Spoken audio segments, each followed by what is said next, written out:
Esta charla tiene que ver, o sea, nosotros vamos viendo el avance de los proyectos y creemos que es necesario pasar como del tipo abstracto, ¿no? La tira, la torre, a empezar a ver el contenido posible del tipo, o sea, los sistemas se diseñan en base a las ideas. Y bueno, la charla básicamente apunta al contenido de la forma, ¿no? Es el soporte espacial y la modulación que tiene que ver tanto con los sistemas de organización como posteriormente veremos con los sistemas de medida y materialidad.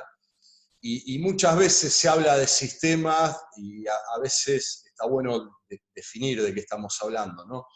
Y la definición dice que es un conjunto de partes o elementos organizados y relacionados que interactúan entre sí para lograr un determinado objetivo.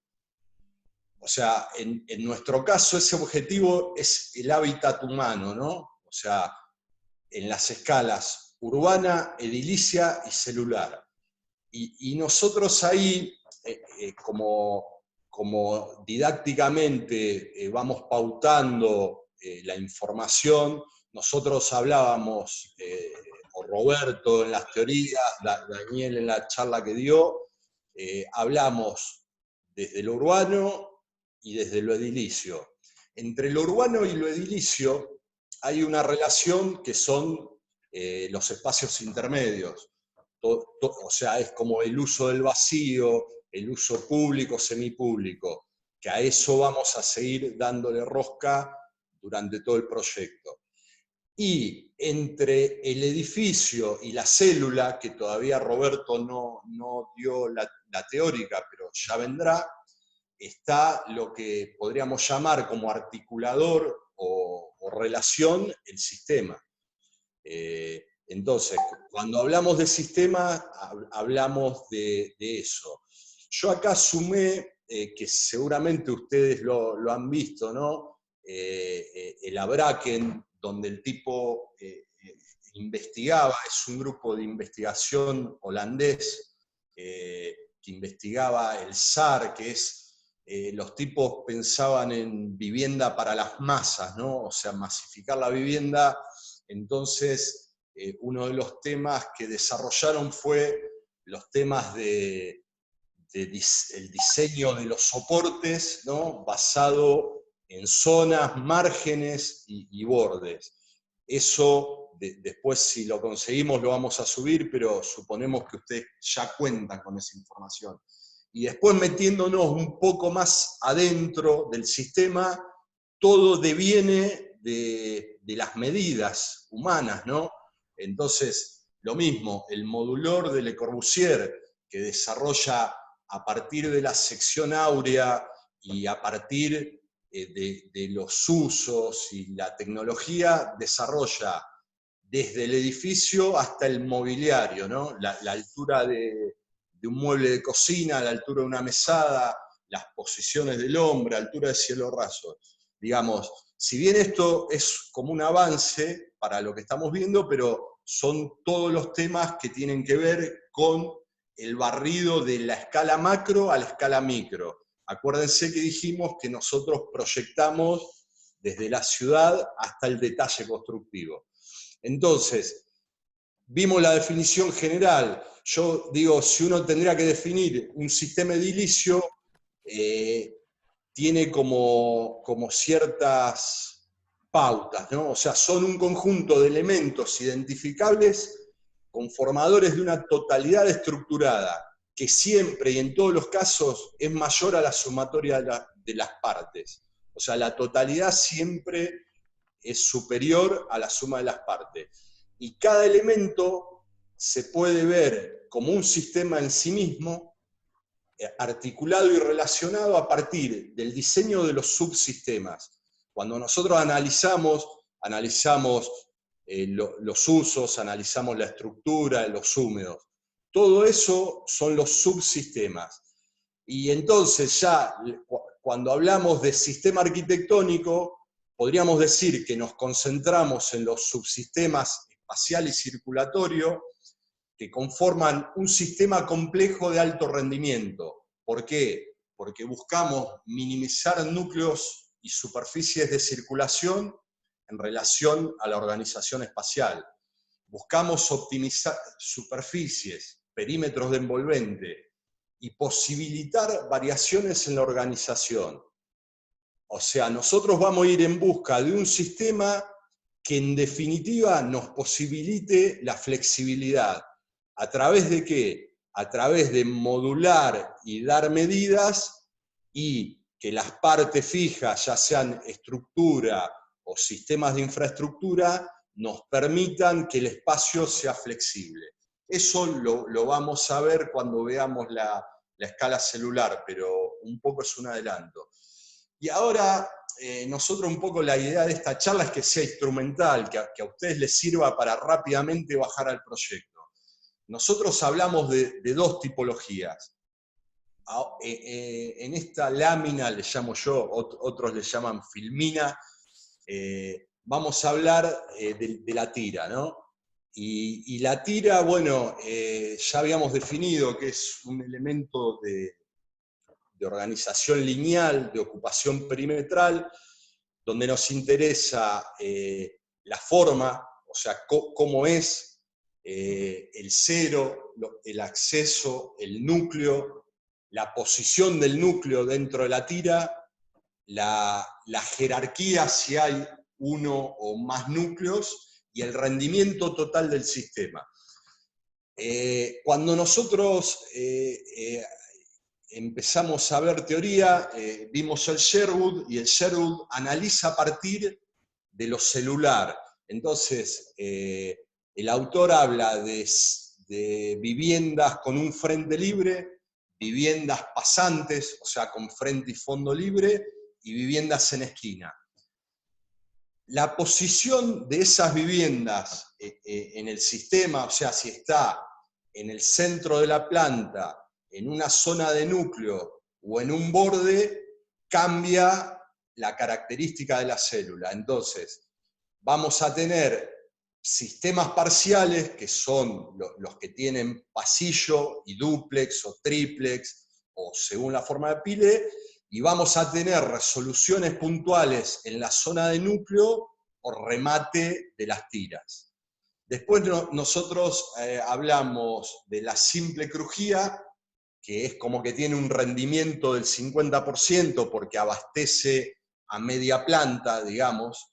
Después esa simple crujía se puede organizar en dúplex o dúplex sobre simple, ahí hay muchas variantes.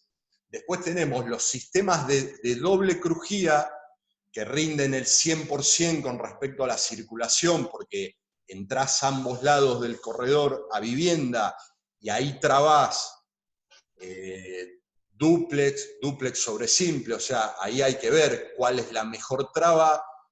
Y después, el último de la clasificación sería los sistemas verticales múltiples. Son los sistemas que tienen muchos núcleos, como en Villa Olímpica, y que separan como por medianeras. Esos sistemas son de frente y fondo y puede aparecer simplex o dúplex.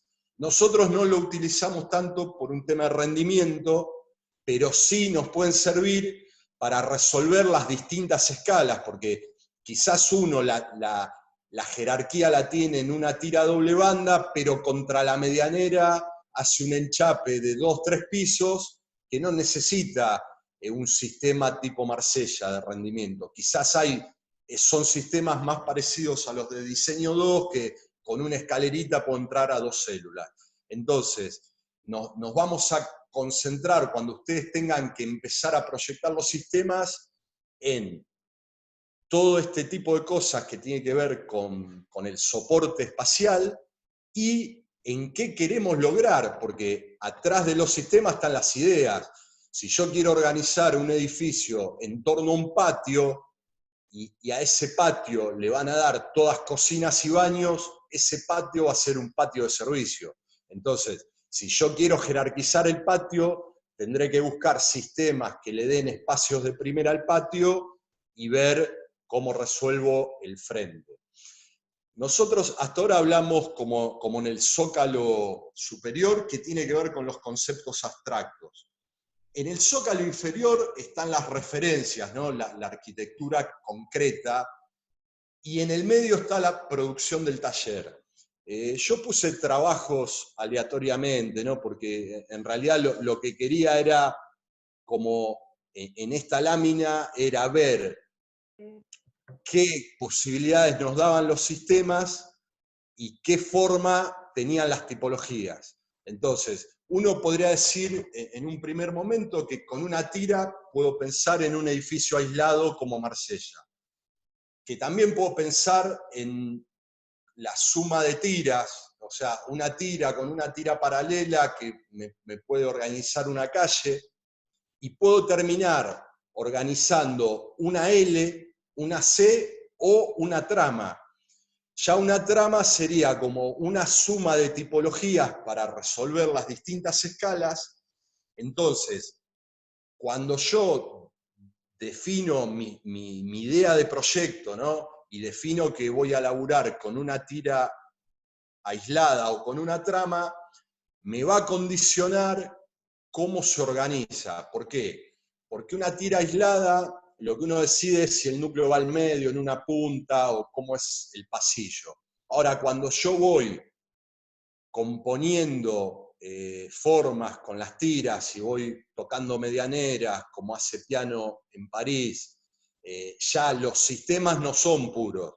Empiezo a hibridar y a organizarme en base a resolver problemas de la geometría del terreno. Entonces, ahí los núcleos se ubican en situaciones estratégicas. Por ejemplo, en el cruce de una tira doble banda con una tira una banda, se genera un espacio oscuro, ¿no? Que normalmente uno pone el núcleo vertical, porque ahí estoy taponando las caras de iluminación y ventilación. Bueno, con respecto a las tiras, luego vamos a ver un trabajo en el taller para ver temas de modulación y medida. Pero me olvidaba de un tema. Ustedes van a ver que a veces hay pasillo y la planta de arriba será dúplex, a veces el pasillo se corta y es tipo de la ballena que vimos en Holanda, o sea que trabaja con núcleos cruzados y el pasillo no siempre es continuo, porque la idea es ahorrar circulación en relación a la vivienda y ahorrar cantidad de núcleos. Si con un núcleo podemos armar todo mejor, si es con dos, veremos las jerarquías de los núcleos, pero digo, como base, lo que la cátedra apunta respecto a los sistemas es el rendimiento de los sistemas. En la torre, ahora vamos a la tipología de torre, y vamos a arrancar por lo mismo, por lo abstracto, ¿no? Los conceptos abstractos del Sherwood, podemos deducir que vamos a tener células con un frente libre y células en esquina. ¿Por qué? Porque ahora la torre, al tener un núcleo central, no te permite la doble orientación porque el núcleo te tapona. Entonces, vos vas a tener sectores que están adyacentes al núcleo, que nunca van a poder tener doble orientación, y vas a tener sectores en esquina. Ahí lo que uno tiene que decidir, como en las tiras, en base a la posición de la célula en el perímetro de la torre, es qué pone en la esquina, si pone dormitorios o si pone estares. ¿Por qué? Porque es un tema de jerarquías, ¿no? Teniendo una esquina, obviamente es mejor tener dormitorios con dos caras, estares con dos caras libres y no dormitorios. Después podríamos clasificar las torres en ortodoxas y no ortodoxas. Ortodoxas serían las formas simples, la torre cuadrada, rectangular, cilíndrica. Las no ortodoxas son las que parten de una geometría determinada, la L, podríamos decir que una torre con patio es una torre no ortodoxa, porque en realidad trabaja con dos bandas y el patio es un vacío que después se llenará parcialmente. Pero básicamente el mundo de las torres anda por ahí, y la torre que ustedes decidan poner tendrá que ver con la idea urbana arquitectónica y tendrá que ver con la geometría y las medidas del terreno. Entonces quizá te va a convenir una torre un lado más fino que otro y buscas que sea rectangular o una L. En los ejemplos o en la arquitectura concreta van a ver la torre cuadrada de Arroyo en España, y la comparamos con la torre rectangular de Valiero, que la torre rectangular, ahí el costo de poner los estares en la esquina es que tiene un costo en la circulación, o sea, tiene un núcleo alargado y tiene más circulación que la cuadrada. ¿Pero por qué? Porque la decisión de proyecto es tener los estares en la esquina. O sea, ahí es como que el rendimiento se subordina a la idea de proyecto. Después, al lado van a ver la torre de Siriani, que es una torre rectangular, pero que Siriani, que es un arquitecto peruano que laburó, lo trabaja mucho en Francia, en esta torre, decide hacer una torre con patio. Entonces, a las viviendas que tienen los estares en esquina, entrás a través de un patio. Después tenemos la torre que ustedes analizaron de Bielaretz, que es como que arma a través de un eje longitudinal, arma una cara de superficie única que da como al río, y una cara tramada con tres partes identificables, articuladas, como para mostrar la idea de las partes, ¿no? El tipo es como que la espalda de la torre se quiere relacionar con la trama y el tejido de la ciudad. Y después, a lo último, está la torre, la Skyville de MBRDB, que es una torre tramada, le podríamos decir, porque a partir del núcleo central, la torre crece en términos de ancho, o se achica y va armando espacios intermedios, ¿no? Va armando todos esos recortes que ustedes ven en la torre, son profundidades que el arquitecto logra a partir de retranquear la planta, ¿no? Entonces, con un juego de planta, esta torre es una torre tramada que se va afinando hacia arriba en busca del esbeltez. Después van a ver en los trabajos del taller, hay una torre cuadrada, compacta, con estares en esquina y posibilidad a través de los puntos fijos de la flexibilidad de múltiples armados. Van a ver una torre con patio, que entra a la vivienda con patio. Van a ver una torre que es como una combinación de una L con la espalda de Bielaretz, o sea, con una cajita. Y después van a ver una torre que es como rectangular, pero admite giros. Entonces, la torre se expresa como una torre con aspas, a la que le van saliendo piezas en el sentido largo en algunos pisos, en el sentido corto en otros pisos. Bueno, con esta concluimos como las posibilidades. Las posibilidades de proyectos son múltiples. O sea, ustedes, a partir de analizar y sintetizar en sus proyectos, tienen que probar variables. Y es todo un trabajo, es el trabajo que más te enriquece, ¿no? El de probar, bueno, y si le salen cosas, si tiene agujeros, tiene mucho agujero, o tiene un solo agujero y que expresa la jerarquía y podemos decir que es una torre con patio. Me parece que ahora a todas las ideas que ustedes tienen de proyecto le tendrían que sumar la idea de cómo es la tipología y cómo son los sistemas. Siempre buscando apuntalar al proyecto y que los sistemas tengan rendimiento. Ahora, estas últimas dos diapos, vamos a ver cómo en trabajos del taller se llevan a la práctica el abordaje de todos estos temas. Dani.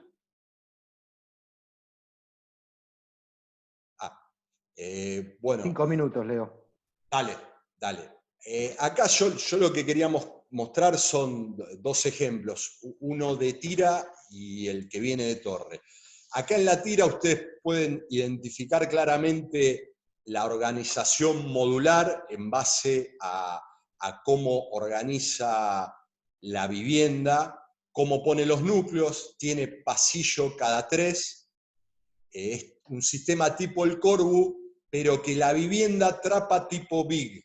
El BIG, el BW, donde además de la traba va comiendo planta, o sea, abajo a la derecha van a ver todas las posibilidades de encastre que tiene esa célula.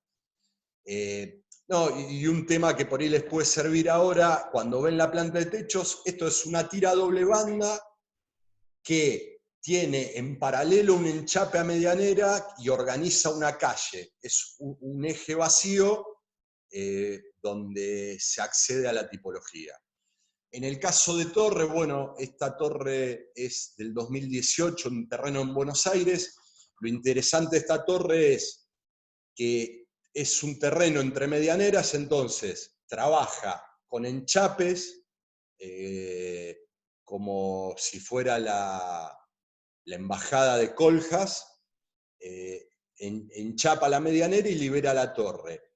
Coordina la modulación de la torre con los enchapes y produce un híbrido que cuando ustedes ven en la imagen, la torre en algunos pisos se deforma o se hibrida hacia las medianeras haciendo contacto. Entonces, el tipo tuvo que pensar la planta de la torre, la planta del enchape, y tuvo que pensar en cómo había una planta que es una planta híbrida, que es torre y enchape, donde se coordinan los sistemas espaciales y circulatorios.